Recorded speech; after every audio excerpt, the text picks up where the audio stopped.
போயிடுவோம். இங்க நிறைய சபையில பலவிதமான காரியம். சில பேர் நம்ம இந்த இது வேணாம், அந்த போறோம், அந்த வேணாம், அந்த போறாங்களே, பொறுமை இல்லை, காத்திருப்பு இல்லை, கவனம் இல்லை. அவர்தான் அருமையான முதல்வர். தொடக்க நூல் அதிகாரம் 28 வசனம் 15 எடுத்துக்கொள்வோம். தொடக்க நூல் அதிகாரம் 28 வசனம் 15.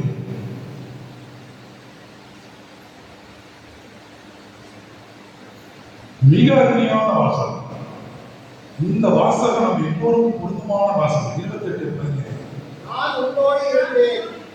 நான் உங்களோடு இருக்கிறேன். நீ எங்கு சென்றாலும்.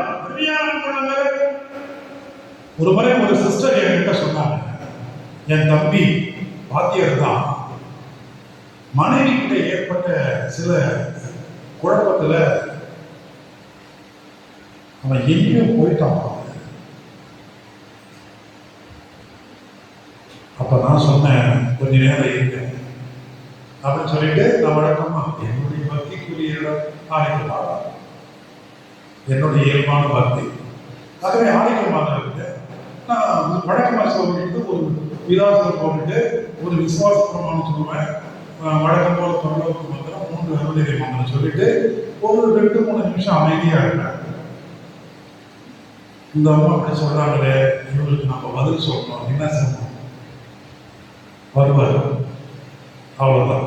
உடனே போன எடுத்தேன், ஏம்மா அவர் பாதுகாப்பான இடத்துல தான் இருக்கிறாரு, கண்டிப்பா வருவார். எங்கதான் பார்த்தா ஆரோக்கிய மதத்தில் தனக்கு போயிருக்கிறார்.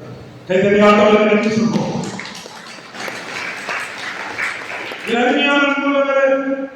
நீ எங்க போனாலும் கடவுளுடைய அந்த ரட்சணி, அதாவது எப்போதும் கடவுளை ஒருவன் தேடிக்கொண்டே இருப்பவனாக இருந்தால் எதிர்பார்த்தமாக அவன் கணித்து விடப்படக்கூடிய, சோதனை வரக்கூடிய, நெருக்கடி வரக்கூடிய நேரத்தில் கைவிட மாட்டான்.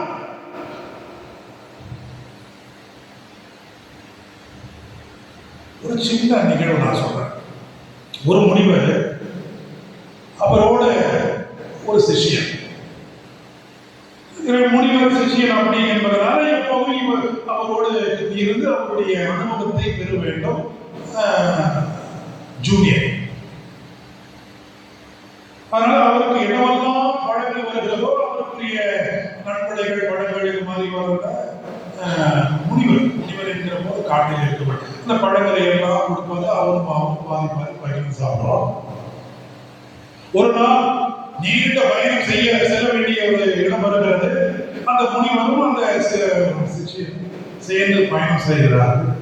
ஆகவே அது ஒரு காடு விளைந்தபடி இருக்குது. கொஞ்சம் தூரம் கடந்து வரும்போது கொஞ்சம் இடைவெளி, மரங்கள் இல்லாத ஒரு பாலைவனமான ஒரு பகுதி. ஆகவே வெயில், வெப்பம் ஒரு பக்கம், மணல். ஆகவே நடைபாதையில் ஏற்படக்கூடிய கல்லால் ஒரு விதமான தளர்ந்து போகிறது. எட்டாவது தூரத்திலே கொஞ்சம் பார்வைக்கு ஒரு மரம் தெரிகிறது. அந்த முனிவர் சொல்லுகிறார், அது பழம் காய்ந்திருக்கிறது, பழம் உள்ள மரமாக தெரிகிறது. அந்த மரத்தில் உள்ள பழத்தை பறித்துக் கொள்வார். உடனே அந்த சீடன் சென்று அந்த மரத்திலே உள்ள பழங்களை பறித்து வந்து கொடுத்தார்.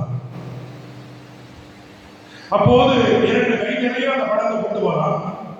2 கை கொண்டு வரும்போது ஒரு கையை அந்த முனிவருக்கும் ஒரு கையை தனக்கும் அவர் வைத்துக் கொள்ளும்படி ஆவணம் பிறப்பித்தார். ஒரு கையை பழத்தாக கொடுத்தார், ஒரு கை பழத்தை கொடுத்தார். 2 பேருக்கு பசி. இப்ப முனிவர் சொன்னாரு, பழத்தை சாப்பிடுனாரு. அவன் எடுத்து வாயில வைக்கிறான். அந்த பழத்தை வைக்கவே முடியல, கசக்கு.